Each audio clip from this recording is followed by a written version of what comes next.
2026년 6월 10일 수요일 새벽기도회를 하나님께 드리겠습니다.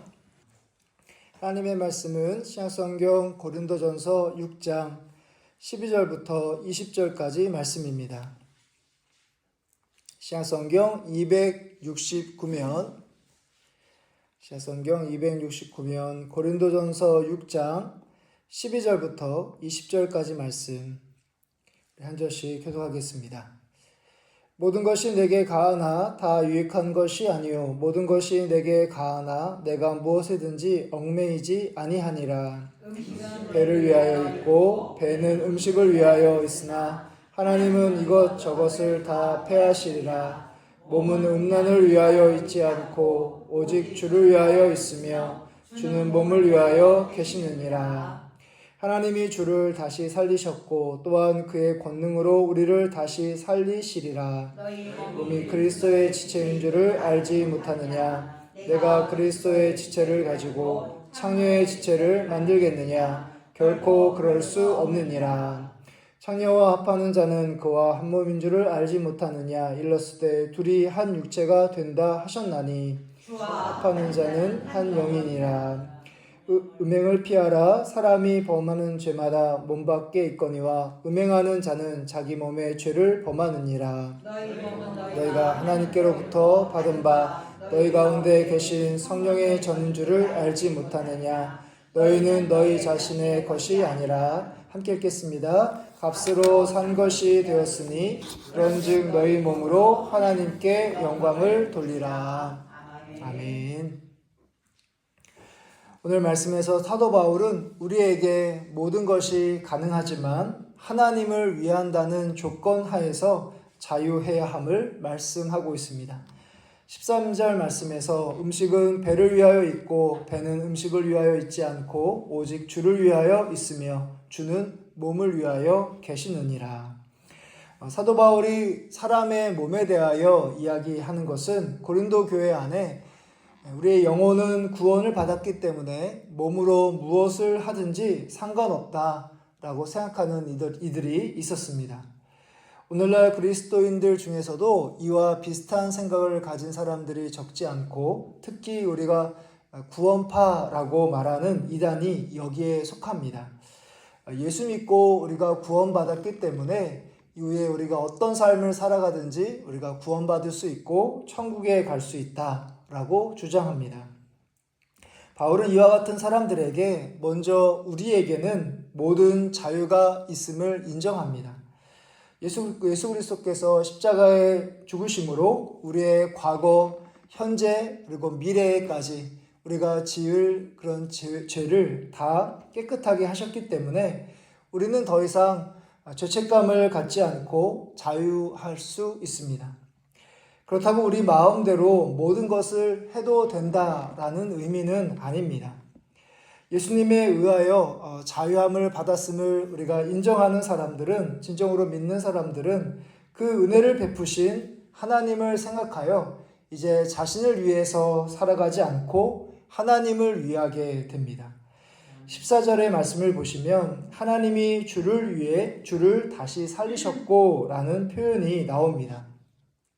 예수님께서 하나님의 뜻인 십자가에 달려 죽으셨을 때 바로 하나님께서 예수님을 다시 살리신 것처럼 바로 우리가 그 예수님을 믿는 가운데 바로 하나님이 원하시는 범위 안에서 살아가야 한다는 것이죠. 우리는 저마다 다른 성품과 사고방식을 갖고 살아가고 있습니다. 외향적인 사람이 있다면 외향적인 사람이 있고 또 안정적인 삶을 추구하는 사람이 있다면 모험하는 삶을 추구하는 사람들도 있습니다. 어느 것이 옳고 그르다고 할 수 없는 것들이죠. 다만 우리가 소유하고 있는 것들을 우리가 어떤 목적을 갖고 살아가느냐, 또 어떤 방향성을 갖고 사용하고 있는지를 점검해야 합니다. 예수 믿기 전에는 나만을 위하여 또 나의 욕심과 욕망을 위하여 살았다면 이제 구원의 은혜를 받았기 때문에 이제는 하나님을 위한 삶을 향해 살아가야 한다는 것이죠. 우리가 예수님께서 나를 위해서 십자가에 죽으심으로 우리가 자유함을 얻었고 구원을 받았음을 우리가 기억하는 가운데, 그래서 우리가 하나님의 은혜를 받은 사람으로서 나를 위해서 삶을 살아가는 것이 아니라 예수님을 본받아 하나님을 위해서 절제하며 희생하는 삶을 통해 하나님께 기쁨이 되는 삶을 살아가시는 여러분들 되시기를 바랍니다. 아멘. 이어서 바울은 우리의 몸이 그리스도의 지체임을 분명하게 말씀하고 있습니다. 15절 말씀에서 너희 몸이 그리스도의 지체인 줄을 알지 못하느냐? 내가 그리스도의 지체를 가지고 창녀의 지체를 만들겠느냐? 결코 그럴 수 없느니라. 교회의 서신이라고 말하는 에베소서 1장 22절부터 23절의 말씀을 보면 예수님이 교회의 머리이시고 교회는 예수님의 몸이라고 말씀하는 부분이 있습니다. 예수님께서 십자가에 달리시고 부활하신 후에 승천하셔서 지금도 이 세상을 다스리고 주관하고 계시는데 교회도 거기에 포함되어 있습니다. 교회는 말할 것도 없습니다. 그러니까 예수님은 교회와 성도를 위하여 지금도 통치하고 계심을 보여주고 있기 때문에 예수님이 지금도 우리의 구주이심을 우리에게 보여주고 있기 때문에 우리는 그것을 인정하고 고백하는 것을 통해서 세상 사람들이 예수 믿는 우리의 모습을 통해서 예수님이라는 분이 지금도 함께 하시는구나, 다스리시고 역사하시는구나 라는 것을 세상 사람들이 보고 믿기를 원하신다는 사실입니다. 여러분의 몸이 그리스도의 지체라는 것을 꼭 기억하시기를 바랍니다. 우리가 예수님의 손과 발이 되어 이 세상의 삶을 살아간다는 것이 얼마나 영광스러운지 모릅니다. 예수님이 연약하고 부족한 우리를 그분의 일부로, 그분의 소유로 삼아 주셨기 때문입니다. 세상 것들의 손과 발이 되어 삶을 살아가는 것이 아니라 거룩하신 예수님의 손과 발이 되는 역할을 감당하시고 여러분들이 하는 말과 행동을 통해 예수님을 믿지 않는 세상 사람들이 살아계신 예수님을 보고 믿게 되는 그런 역사가 있기를 바랍니다. 이제 마지막 부분에서 18절 이하에서 우리의 몸이 그리스도의 지체가 되는 이유를 설명하고 있는데요.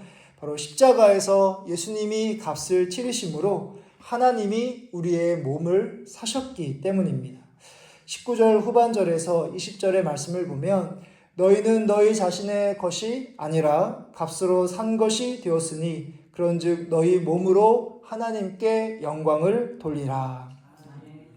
우리는 입술로는 예수님을 나의 구주, 그러니까 나의 구원자이자 주님이십니다 라고 고백하면서도 내 인생의 주도권을 하나님께 넘겨야 되는데 여전히 내 인생의 주도권을 내가 가지고 살아가고 있습니다. 만일 우리가 사는 집의 주인이 하나님이라고 우리가 가정한다면 우리는 이미 하나님께 그 집 값을 받고 바로 등기 권리증을 하나님께 드렸는데 여전히 내가 집 주인이라고 우기고 있는 것과 동일합니다. 집값을 내가 받았고 또한 등기 권리증을 하나님께 드렸는데 내가 가지고 있는 것처럼 집이 내가 주인입니다 라고 내가 우기고 주장하고 있는 모습이 바로 우리의 모습일 수 있다는 것이죠. 여기서 말하는 집값이 바로 예수님께서 십자가에서 우리의 죄를 대신하여 흘리신 그 보혈의 피, 바로 피값이 바로 그 집값에 해당이 됩니다.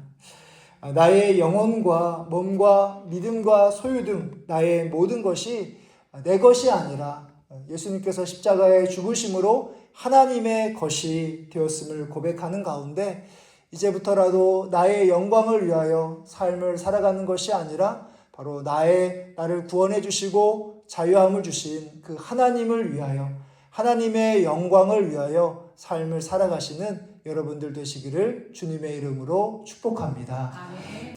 하늘에 계신 우리 아버지여 이름이 거룩히 여김을 받으시오며 나라의 마옵시며 뜻이 하늘에서 이루어진 것 같이 땅에서도 이루어지리이다.